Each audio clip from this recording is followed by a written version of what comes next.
My name's Robert Goff. Can you tell me a little bit about your story? Yeah, well, I've been having an ongoing problem with custody issues with the mother of my kids, and I've been dealing with sheriffs and CPS for quite a few years now. And on May 16th, there was an open 911 call used to rush my house, and they shot my dogs without making any contact with me when they first entered my property. Ordered me outside, cuffed me up, took me to jail, took my kids, put them in CPS, all for an open 911 call that I have on video proving that there was no reason to call 911. I also have a Facebook Live of the sheriffs doing what they did, and they still pinned 4 charges on me, and only just strictly so they could take my kids and put them in CPS custody. And only 2 of the charges ended up sticking after I bailed out of jail, and they were related to the kids. I miss them tremendously. I mean, my life revolves around my kids. I've been the primary custodial parent since my oldest 2 were babies. I started yelling at them, letting them know that they were being recorded, and it got kind of hectic. Dogs barking, kids crying, me yelling, and finally when they asked me to come out, I did. I didn't know what was going on. They shot 2 of the dogs. That's when I started yelling at them, and at the time I couldn't hear them telling me to come outside until they breached my window. And once they breached, because they told me to come out and talk to them after they pulled breached the bedroom window. Wow. So I mean, it's very much like an intimidation tactic to go and get you to. I mean, they actually breached your window. Yeah. They're already inside without your consent. Well, they didn't come inside, but they pulled the cover off the window and told me to come outside. So. Yeah, that sounds like some constitutional violations right there. Oh yeah, definitely. So what about CPS? What is it that they're alleging that had happened? So CPS, they don't care, because actually my court case for the criminal for this incident is tomorrow, and there's no charges been filed because they use this strictly to take my kids away.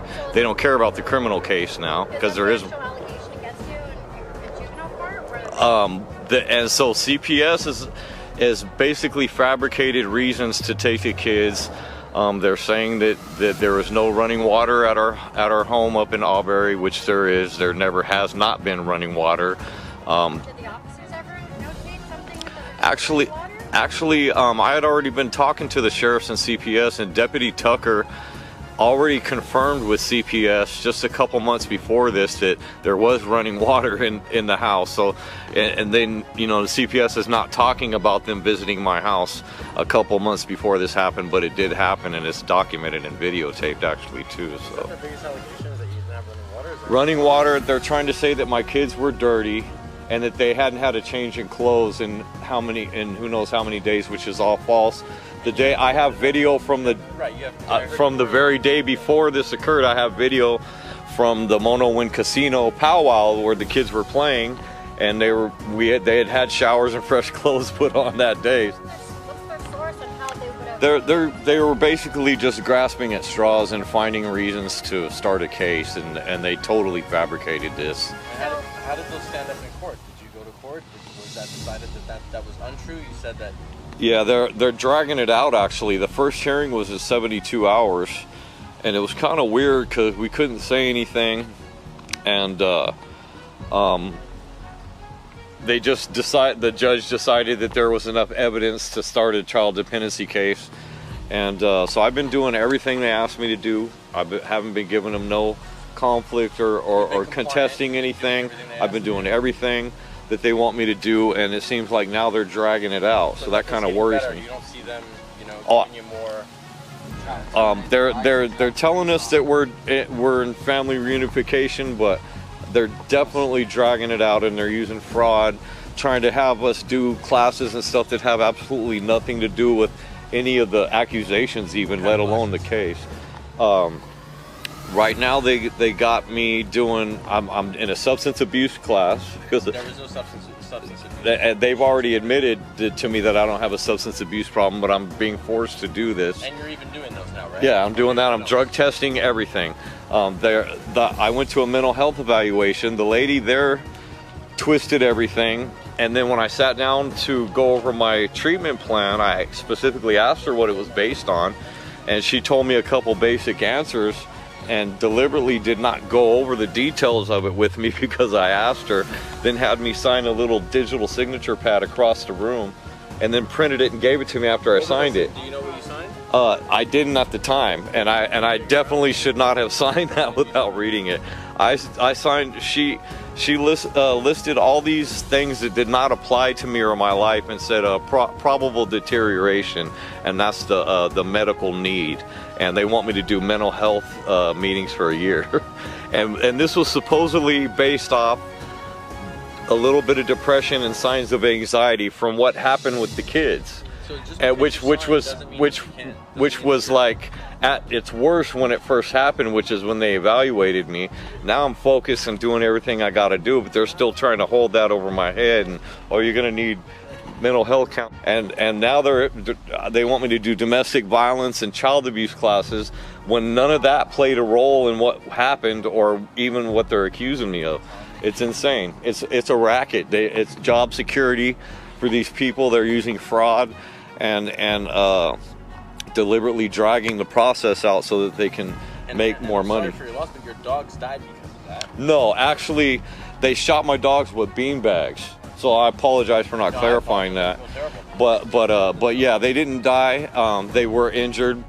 So I mean, I kind of want to draw this back to the case plan that you're going over as far as them dragging it out. I know Vanessa. I don't know if you know who she is or not. She's over there in Woodland County. With her, she already completed her classes, and right after it, before the next court hearing, they gave her more classes to go to continue the services. That happened with me as well in 2014 in San Bernardino County. So that's what I'm worried about. They can. Yeah. They will. They've done it. And so in this case in Los Angeles County, from the very beginning, I said, no, I'm not going to do any of these classes or services until you tell me the reasonable basis for it. There is no domestic violence. I have a restraining order against my kid's dad. He didn't even know where we lived. So what's the reasonable basis for domestic violence? Therapy. What is it that I'm supposed to overcome? What is wrong? Can you explain and clarify to me? What's the quantity? What's the objective? Give me all this information. And I pretty much dragged my feet on up until this last hearing where my attorney put it set in stone. As soon as those are done, the kids are coming home. So for those reasons, like, cool, we got that clarified. 12 DV classes, therapists say if it's 4 or not. I went to 4 of them, and for an extended intake process. And the therapist, she was saying that that I have nothing to treat. That's what I said. But I was willing to be compliant.